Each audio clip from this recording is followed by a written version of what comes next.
Tras un amplio e intenso debate, la Sala de la Cámara de Diputadas y Diputados aprobó por 102 votos a favor, 42 en contra y 4 abstenciones la solicitud del presidente de la República efectuada al Congreso Nacional para extender la declaratoria de estado de catástrofe definida con ocasión de la pandemia generada por el COVID-19. Vamos a conversar de este tema con el diputado Jaime Mulet. ¿Cómo está, diputado? Muchas gracias por recibirnos.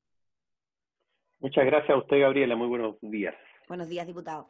Diputado, usted se abstuvo en la votación para extender el estado de excepción y lo decíamos al inicio, hubo un intenso debate entre parlamentarios de gobierno, de oposición, los mismos ministros que estuvieron presentes en la sesión sobre este tema. ¿Por qué usted se abstuvo? ¿Por qué manifiesta ciertas dudas por esta decisión del gobierno de mantenernos con el estado de excepción, que quizás lo que más se nota, ¿no?, es el toque de queda que tenemos hasta el día de hoy?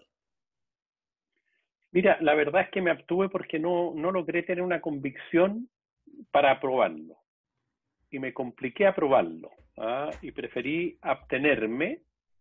La abstención se cuenta como voto en contra, en definitiva. O sea, igual se sumaría, digamos, a los 42 más 4 abstenciones, en el fondo no aprobar. Pero tenía dudas y cuando tengo dudas prefiero abstenerme, digamos, para dar una señal no tan categórica. Tenía un poquito el corazón dividido porque de alguna manera entiendo que el estado de excepción constitucional de catástrofe es necesario desde el punto de vista sanitario, permite ciertas restricciones a las libertades y permite también ciertas disponibilidades de recursos, de dineros, ciertas flexibilizaciones que son muy importantes desde el punto de vista presupuestario también para actuar rápido. Pero está la desconfianza del gobierno, hacia el gobierno, de muchos de nosotros, yo diría de la mayoría de los que votó en contra, por las manifestaciones, las expresiones que hubo en orden a relacionar esto con la situación del Gualmapu, de la Araucanía. Y eso es muy grave porque yo no estoy dispuesto a aprobar ningún estado de excepción constitucional, ni siquiera el de catástrofe, para usar a resolver un conflicto complejo, político, profundo como el de la Araucanía. Eso me molestó en el debate, no obstante, entender en el debate previo, porque eso se planteó días anteriores también. Algunos diputados dijeron, tenemos que ir con el estado de catástrofe para meter más militares en la Araucanía, en fin, porque me parece una verdadera locura ese tema, entender que es un problema solo de fuerzas, de militares, de carabineros, de fuerzas especiales. Por eso que me abstuve. Ahora, el estado de excepción es complejo, porque restringe, limita derechos humanos de primera generación, la libertad de desplazamiento o libertad ambulatoria de ir de un lugar a otro, el derecho a reunión, restringe la libertad, por ejemplo, el toque de queda, que es duro que no te permitan salir de tu casa, digamos, de tu lugar donde te encuentres, que no te permitas movilizar, que no puedas entrar a una ciudad que está con confinamiento. O sea, es complejo, muy grave. Entonces, si hay cierta desconfianza con el manejo que hace de los estados de excepción con el gobierno, particularmente con el gobierno de Piñera, porque lo relacionamos con esto del Gualmapu o lo relacionamos también con el estallido social. Esto también le puede servir al gobierno para impedir manifestaciones. De allí que la discusión fue ardua y, bueno, se terminó aprobando con una mayoría bastante amplia, pero no fue una discusión baladí, hay un problema de fondo complejo. Diputado Mulet, para aclarar, ¿por qué ahora sí se tuvo que votar y en otras ocasiones no se tuvo que votar este estado de catástrofe, este estado de excepción constitucional? Es porque ya se cumplía un año, ¿no?, desde que estamos en esta condición y es por eso que el gobierno, el presidente de la República, tiene que solicitar autorización al Congreso. Efectivamente, Gabriela, este estado de excepción de catástrofe, como a veces tiene que decretarse muy rápido, es facultad privativa del presidente decretarlo así sin consultarle al Congreso, pero no puede extenderse eso más de un año. Eso tiene su lógica. Si hay una catástrofe y hay un terremoto, en fin, o una situación grave, a lo mejor a veces no funciona ni el Parlamento y el Ejecutivo tiene que tomar una decisión muy rápida. Pero claro, después de un año se supone que tiene que haber echado a correr instituciones, en fin, y no se puede transformar en definitivo la excepción de derechos sagrados constitucionales como los que señalaba recién. Entonces, debe consultar al Poder Legislativo y debe ser aprobado ahora por el Poder Legislativo. Se aprobó en la Cámara y va al Senado. Y hay un Dentro plazo, de la ¿no? discusión, claro, 90 días pidió el Ejecutivo y se le está autorizando por 90 días, entiendo que hasta junio, abril, mayo, junio. Y tiene que ir al Senado ahora. Y una de las discusiones que hubo ayer interesantes también tiene que ver con que el gobierno debió haber rendido cuentas. Muchos parlamentarios lo plantearon. Debió haber rendido una cuenta más prolija del estado de excepción constitucional. En el oficio por el cual mandó la solicitud al Congreso, el gobierno estableció sus razones, pero yo creo que hay que ir perfeccionando quizá esta norma en orden a que el presidente de la República, quien hace uso del estado de excepción, debe dar una cuenta más prolija, más fundada, más completa. Cuando usted habla de una cuenta, diputado Mulet, ¿se refiere a hacer un balance de cómo ha funcionado este estado de catástrofe durante este año? A ver si efectivamente, gracias a esta medida, por ejemplo, han disminuido los contagios, menos riesgos, se han podido entregar más fácilmente las ayudas, porque sobre ese punto quería profundizar, diputado Mulet, porque el gobierno, quizás la principal justificación o una de las principales justificaciones para mantener el estado de excepción constitucional era poder seguir entregando ayudas a quienes lo necesitaban. Algunas de las ayudas que ha ido entregando el gobierno a lo largo de la pandemia. ¿Qué le parece a usted ese argumento? Que claro, puede... Es un mal argumento. ¿Sí? ¿No es así? Es un mal argumento. O sea, es un mal argumento, porque sí y no, porque el estado de excepción constitucional de catástrofe permite disponer de recursos más rápidos, evitar licitaciones, por ejemplo, traspasar recursos de un ítem a otro desde el punto de vista presupuestario sin tanto control. Eso tiene sus riesgos también, pues, la contratación del espacio riesgo, sin licitación y otras cosas que se cuestionan, como se cuestionó ayer en el debate. Yo creo que es un mal argumento. Creo que el gobierno debió haber entregado una cuenta más prolija, porque en el fondo el gobierno debió haberle demostrado con mayor calidad al Congreso que gracias al estado de excepción, gracias al toque de queda, gracias a que se restringieron estas libertades, se logró que la pandemia, en fin, baje, disminuya el nivel de contagio. Nosotros lo suponemos, en términos generales, disminuir los desplazamientos, hay menos vectores, menos contagios, pero no está tan claro el toque de queda.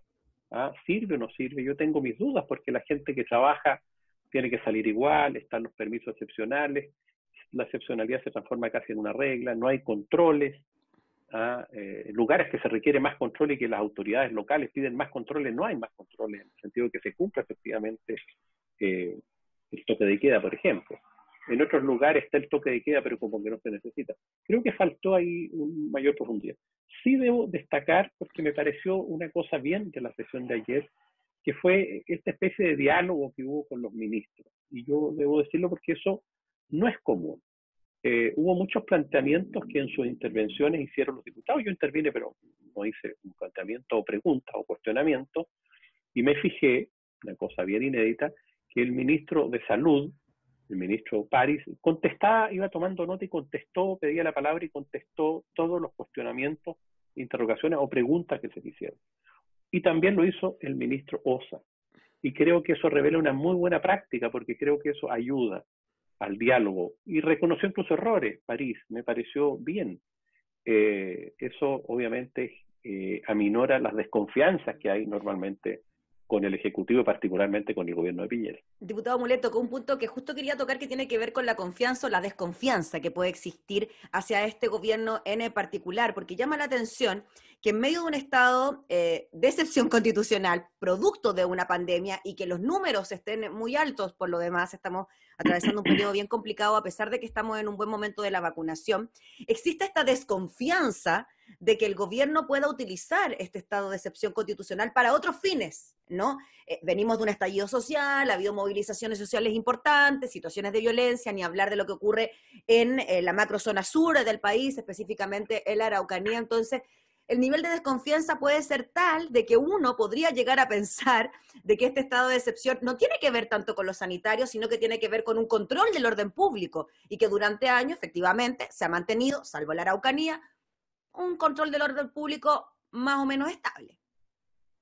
Bueno, ese es el riesgo también, y fue parte de la discusión y del trasfondo de lo que pasó el día de ayer. Pinochet, durante la dictadura, tuvo el país en estado de excepción constitucional durante prácticamente los 17 años, desde estado de sitio y después el estado de emergencia. los regímenes más duros, digamos, ambos, de excepción constitucional. Mire, si el nombre dice de excepción constitucional, o sea que no se aplica la Constitución, y todos sabemos la importancia que tiene la Constitución y sus derechos, hoy día estamos luchando por cambiar la Constitución para establecer derechos, entonces es muy fuerte, es una cosa muy excepcional. Y claro, yo creo que Piñera de alguna manera aprovecha también esto, su gobierno, para evitar las manifestaciones que muchas veces han habido durante los últimos años, a partir del 18 de octubre del 2019, en la noche, manifestaciones duras, digamos, en distintos lugares, particularmente en la región metropolitana, pero también en Antofagasta, en Copiapó, en La Serena, en fin. Y para evitar ese tipo de situaciones, ahora, ¿eso es lícito? Yo creo que de esa perspectiva no, porque el derecho a manifestarse, obviamente de manera pacífica, no destructiva, es un derecho sagrado. Creo que el gobierno de alguna manera está también beneficiándose, entre comillas, porque es un gobierno muy autoritario. La lógica que tiene para enfrentar lo de la Araucanía, por ejemplo, es meter más fuerzas especiales, en fin. No ha sido dialogante desde el estallido social, entonces creo que, claro, si usted quiere, ahí tiene una ventaja este gobierno autoritario, con un sesgo autoritario en el ejercicio de los derechos de la ciudadanía, en ponerle límites, en evitar en estos espacios de toque de queda, de restricciones, le ayuda a ese propósito de Piñera, a mi juicio. Diputado Jaime Mulet, en cuanto al toque de queda propiamente tal y el rubro gastronómico, de entretenimiento, principalmente nocturno, se ha visto muy afectado por el toque de queda, si bien ahora no está a las 10 de la noche el toque, sino a las 11, se han ampliado un poco ese tipo de reuniones y este tipo de actividades. ¿Qué pasa con ese gremio en particular que ha pasado un año y que no ha podido salir adelante producto de este toque? ¿Usted cree que debería existir un toque de queda similar a lo que ocurre con el plan paso a paso? Es decir, que vaya siendo por comunas distinto y que vayamos avanzando o retrocediendo en virtud de la cantidad de contagiados.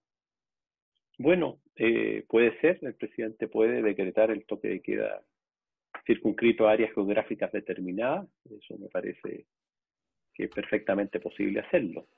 Pero creo que una de las cosas que anda mal también en el gobierno tiene que ver con las ayudas que tiene que hacer llegar a los sectores que se han visto afectados por las propias medidas del gobierno, que restringen las libertades y que afectan también el comercio, con el propósito de evitar, obviamente, la pandemia, la contaminación, los contagios.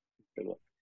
Y ahí es donde ese sector que usted señala, el de los restaurantes, por ejemplo, que normalmente trabajan hasta las 2, 3 de la mañana, el expendio de comida, de alcohol, en fin, de entretenimiento, distensión, que por lo demás es muy necesario, digamos. Es parte de la vida, digamos. Sobre todo en estos momentos, diputado, en que hemos estado con encierro, claro. Pandemia, etcétera, claro. Entonces una vez se lo ve, claro, y es una manera de distraerse, está el estrés, está una serie de problemas, estar confinado, ¿cierto? La tensión, la pérdida de trabajo, etcétera. Y este sector se ve tremendamente afectado. Creo que ahí debiera haber también algún grado mayor de flexibilización. Pero por otra parte está la crítica y escuché al ministro ahí, y no la he podido procesar bien todavía yo. Un poco decir, mire, es culpa de la gente que aumentaron los contagios porque nosotros permitimos los desplazamientos por el permiso de vacaciones, ¿cierto? Y resulta que el 88% de los contagios se produjo en entornos familiares y no en la micro o en el trabajo, en fin. ¿Por qué se produjo ahí? Porque la gente no se cuidó. Entonces ahí hay un problema también.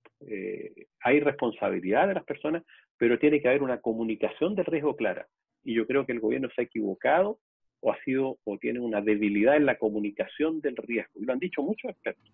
Yo he escuchado, por ejemplo, a Gonzalo Bacigalupe, un psicólogo experto en comunicación de riesgo, y otros que lo vienen diciendo hace mucho tiempo. O sea, aquí no se le está comunicando a la ciudadanía, no le llega con la suficiente fuerza y claridad el riesgo respecto de sus conductas. Y ahí ha habido un problema en la comunicación del riesgo. ¿Será, diputado, disculpe, más que problema de la gente? ¿Será, diputado, disculpe, que esa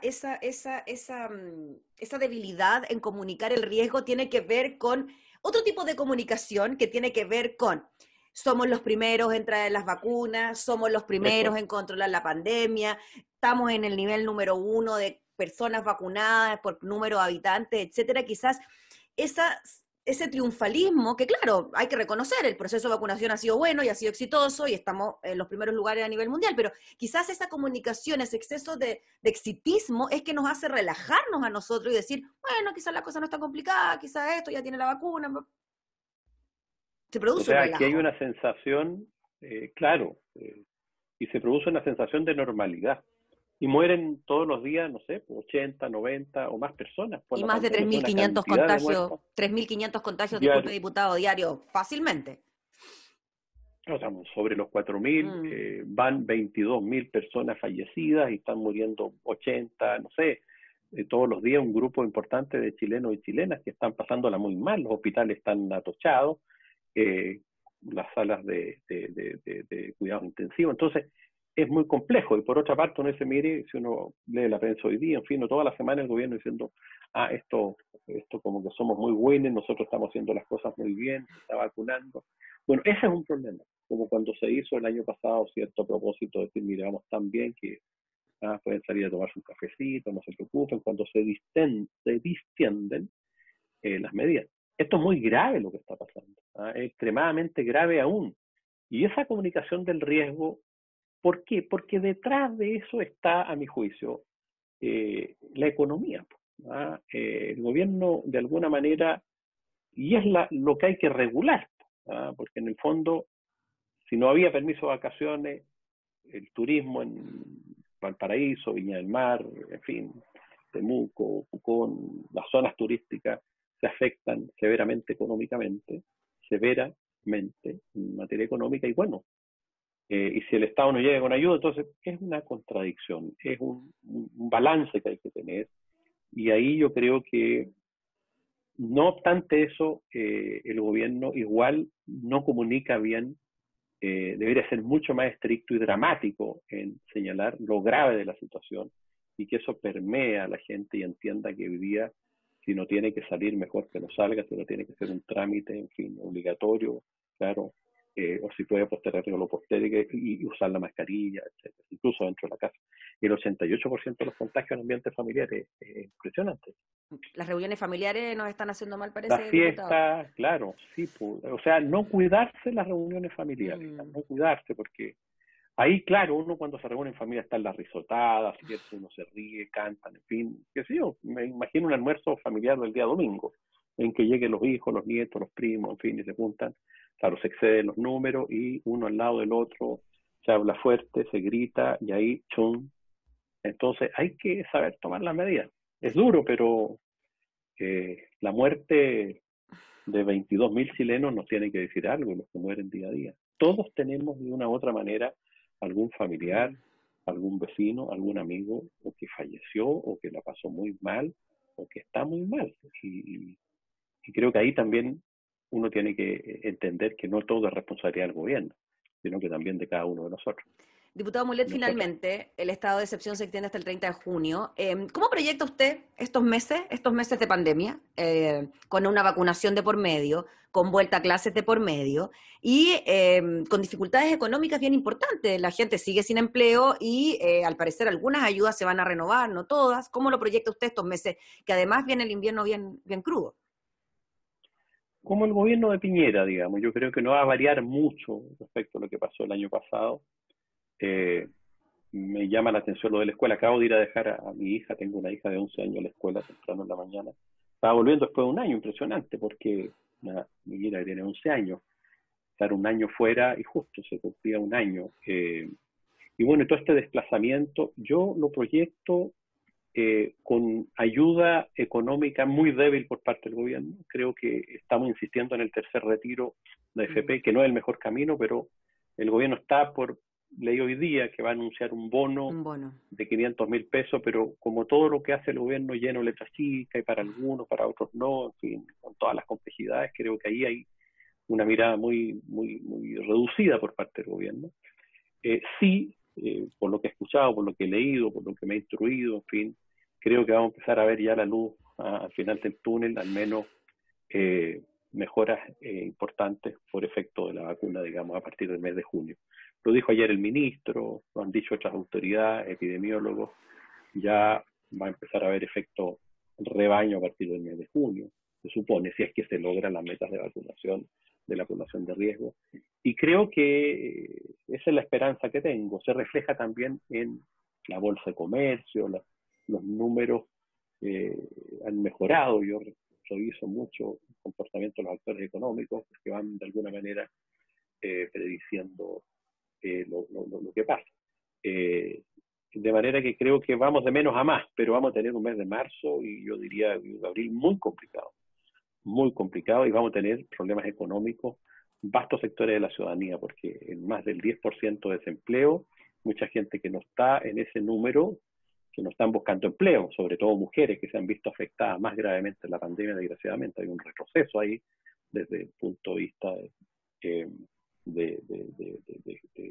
del enfoque, digamos, de género, ya que la política pública en esta materia ha seguido perjudicando a las mujeres y ha habido un retroceso importante en eso, por distintas razones. Eso da para otro programa, pero creo que no es mucho lo que espero más allá de lo que se hizo el año pasado, sino que espero que las vacunas empiecen a surtir su efecto y de ahí empezar a mejorar. Nosotros vamos a seguir insistiendo con que se lleguen recursos y recursos a quienes han quedado desempleados, quienes no tienen, y ayuda a sectores de la economía, especialmente a la MIPYME, que están pasándola muy mal. ¿Sabe por qué? Perdón que me extienda aquí, pero es bien importante decirlo.